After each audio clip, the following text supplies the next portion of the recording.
Thank you. I'm back again for the now 51st consecutive week that the Senate has been in session to urge Congress to wake up to the effects of carbon pollution on the Earth.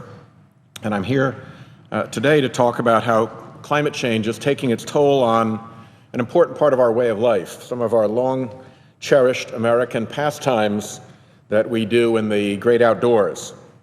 New England is, for example, and the distinguished senator from Connecticut is very familiar with this.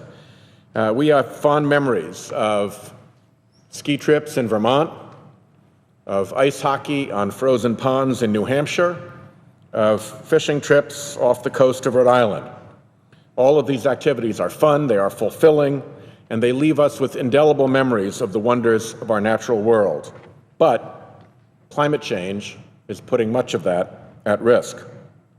The New York Times reported that declining snowfall and unseasonably warm weather were a drag on winter sports and recreational tourism during the 2011 to 2012 winter.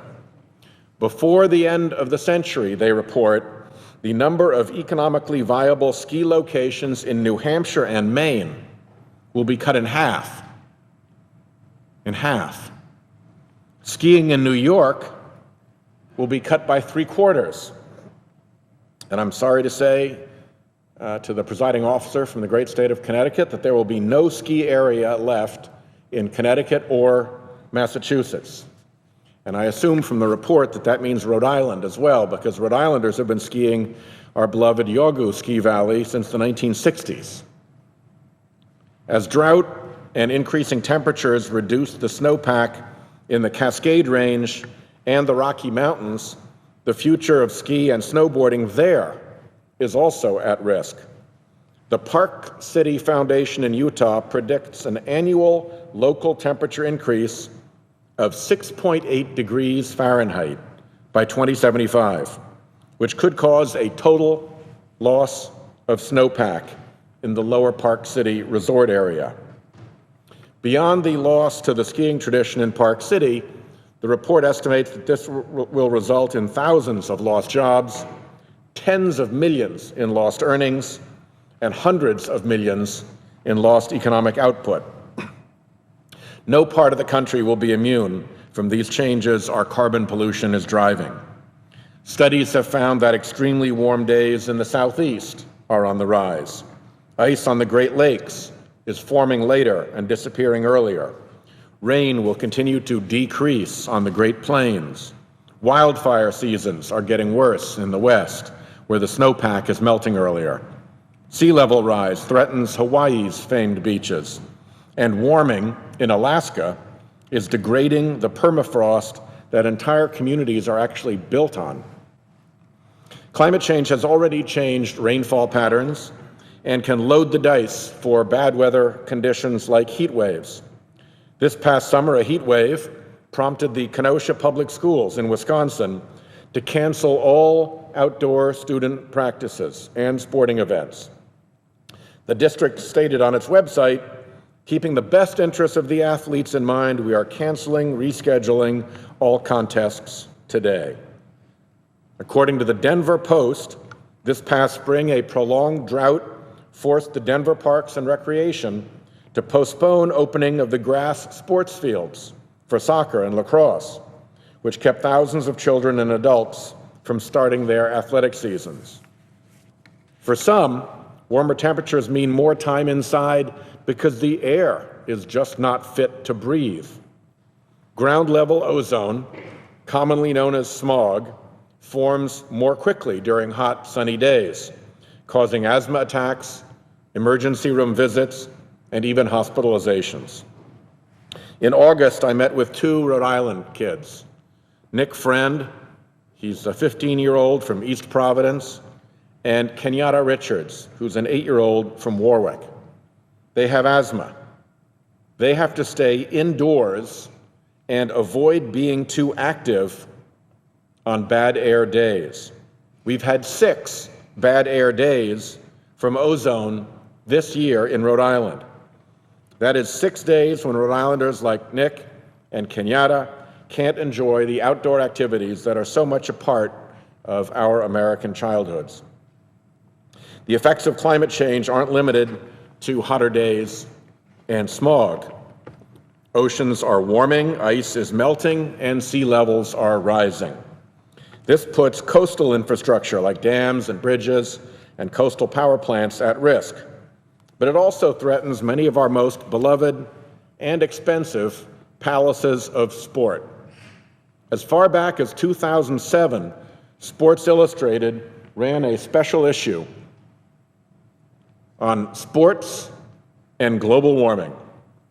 Quote, scientists project up to a 1-meter increase in sea level by 2100, warned one article, which will alter the shape of the land in low-lying regions of the U.S., including San Francisco Bay and South Florida, and swamp well-known sports venues, end quote.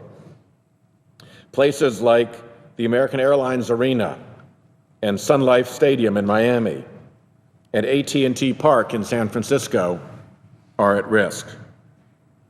As Congress sleepwalks through history, blind to the harmful effects of carbon pollution, responsible groups are acting, including our major professional sports leagues, NBA, MLB, NFL, NHL. They're letters that almost every American knows. These leagues and their teams are cultural institutions. They're also big business, with annual revenues in billions of dollars. They take the threat of postponed games and washed-out stadiums seriously. Earlier this year, the bicameral task force on climate change, which I started with Representative Henry Waxman to keep attention focused on climate change and what we could do to address it, we asked the National Basketball Association, Major League Baseball, National Hockey League, and the National Football League, as well as the United States Olympic Committee, to tell us what climate change means for their sports. Each of these organizations is awake to the dangers of carbon pollution, and each is acting. Baseball Commissioner Bud Selig wrote to the task force, I'll quote, "I've often said that baseball is a social institution, and to that end, we recognize our responsibility to be part of the national effort to preserve our environment. And that is why MLB, Major League Baseball, and many of our major league clubs have adopted practices that have resulted in clean, energy-efficient ballparks and environmentally friendly baseball events. One of those practices is the partial offset of the energy used at all the All-Star Game events, including Fan Fest, the Home Run Derby, and the All-Star Game, by green, E-certified renewable energy credits, including wind and solar energy. On the hockey front, NHL Deputy Commissioner William Daley wrote, "Hockey's relationship with the environment is unique. Our sport was born on frozen ponds, where to this day players of all ages and skill levels learn to skate. For this magnificent tradition to continue, it is imperative that we recognize the importance of maintaining the environment," end quote. The NHL has partnered with Energy Star and the Natural Resources Defense Council to make its own facilities more energy efficient, and it has called on the U.S. government to develop a nationwide retrofit strategy to help upgrade buildings such as ice rinks and to reduce energy consumption and carbon emissions. Kathy Behrens, Executive Vice President of Social Responsibility and Player Programs at the NBA, told us this. Again, I quote, "While professional NBA games are played inside climate-controlled arenas, most basketball around the world is played outdoors. If air pollution, extreme heat, and other forms of climate disruption make it difficult to enjoy or attend our game, and of much concern, actually threatens the health and safety of basketball players, fans, and business partners, that matters greatly to the NBA. Pro Basketball is working to reduce carbon emissions through improved energy efficiency at its arenas. A number of NBA arenas have achieved LEED certifications, and some have installed on-site solar panels. The NBA has also come out in support of standards to reduce carbon pollution from electric power plants, which is a cornerstone of President Obama's recently announced Climate Action Plan. On the football front, Adolfo Birch III, Senior Vice President of Labor Policy and Government Affairs for the NFL, wrote us, 20 years ago, the NFL became the first professional sports organization formally to address the environmental impact of our marquee events, Super Bowl and Pro Bowl. The program to reduce overall greenhouse emissions during every Super Bowl has resulted in the planting of more than 50,000 trees in the Super Bowl host communities.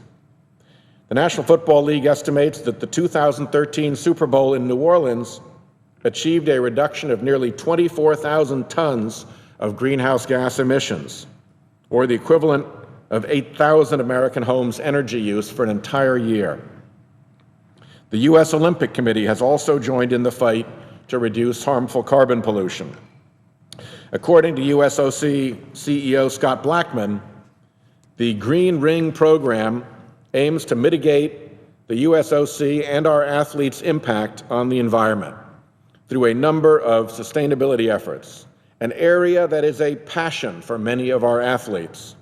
Through Green Ring, we hope to contribute to sustainability while using our platform to educate and inspire our constituents to do the same. Our focus is more action, less carbon. End quote. Other international bodies have also launched aggressive plans to fight climate change. The 2014 Soccer World Cup in Brazil is aiming to be carbon neutral by offsetting 2.7 million tons of carbon dioxide estimated to be generated by this year's Confederations Cup tournament and the World Cup next year. Our major sports leagues thus join a great army amassing on the side of climate action.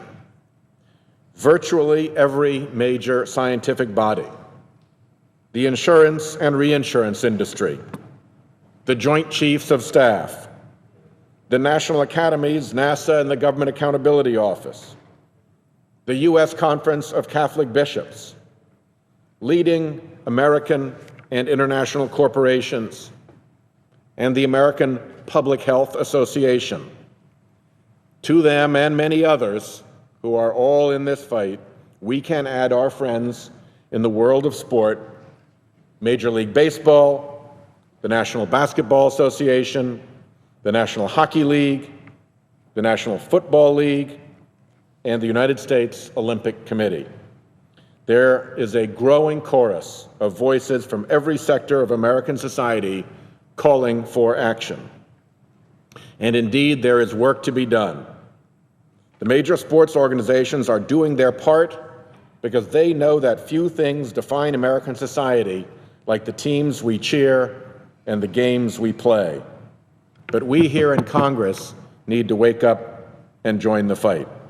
It is time to set aside the partisan nonsense and the polluter-fueled fantasies and at last take real steps to reduce our carbon pollution and preserve our distinctly American way of life. I yield the floor.